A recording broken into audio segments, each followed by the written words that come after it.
সময় প্রতিষ্ঠিত হবে সেতু। এই সেতুই তাদের মধ্যে চমৎকার করে এক বরিশালের সাথে সেতু বন্ধন রচনা করবে। হবে বরিশাল আর বোলার সেতু। আমরা হব না ভীতু, বরং এগিয়ে যাবে আগামী দিনের এক চমৎকার বাংলাদেশ। শরীফ মাল প্রথম বলার, এবং আমরা আশা করি ভোলা জেলা একটা ভোলার প্লেয়াররা বিভক্ত হয়ে গেছেন, তবে আমরা আশা করব পরবর্তীতে ভোলা জেলা নামে একটি টিম থাকবে। ইমরান খান, ভোলা কিন্তু বলা হয় বরিশালের সিঙ্গাপুর। এবং আপনি জানেন কিনা বরিশাল বিভাগের 6 জেলার মধ্যে ভোলার টাকা সবচেয়ে বেশি। আমি শুধু টাকাই বলবো না, রুচিও বলবো। অবশ্যই আমি ভোলা দৌলতখানে যখন একবার ধারাভাষ্য করতে গিয়েছিলাম, আমি দাঁড়িয়ে দাঁড়িয়ে ধারাভাষ্য দিয়েছি, আমার এখনো মনে আছে। এত ক্রিকেট প্রেমী, এত ফুটবল প্রেমী মানুষ ভোলায়, যা আসলে বলার মতো না।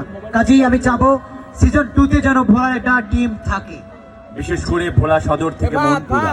অবশ্যই বিসিসিআই এর যারা দায়িত্বে আছেন, যদি বলেছেন একটু আগে রাবিল আমাকে বলেছেন যে পাবেল মুন্সি তিনি একটি দল নিতে চেয়েছিলেন, ভোলা যারা আছেন সবাইকে নিয়ে পরবর্তীতে আরো টুর্নামেন্টটা বড় হবে এবং সম্প্রচার আরো বাড়িয়ে যাবে বিসিসিএল। ইতিমধ্যেই প্রথম সিজনকে তারা চমৎকার করে রানিয়ে তুলেছে। বিসিসিএল এর ম্যানেজমেন্ট যারা রয়েছে তাদেরকে ধন্যবাদ না দিয়ে পারলাম না। ভিডিওটি অবশ্যই শেয়ার করে দিবেন, আর তাদের মুখ থেকে ভোলা বরিশাল সেতু এবং আমাদের ভোলার মানুষের কষ্টের কথা শুনলাম, খুবই ভালো লাগলো। ভিডিওটি অবশ্যই শেয়ার করে দিবেন।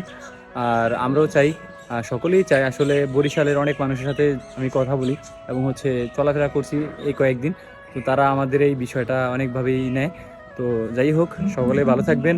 আর আজকের বিসিসিএল এর যে খেলা আপনাদের সাথে শেয়ার করলাম। ভোলা থেকে আমরা 4 জন আসছি। শরীফ মাল ভালো খেলছে অত্যন্ত, আমিও মোটামুটি যতটুকু খেলছি আলহামদুলিল্লাহ। ফায়াজ একটু খারাপ খেলছে, সামনের ম্যাচে ইনশাআল্লাহ ভালো খেলবে আশা করি।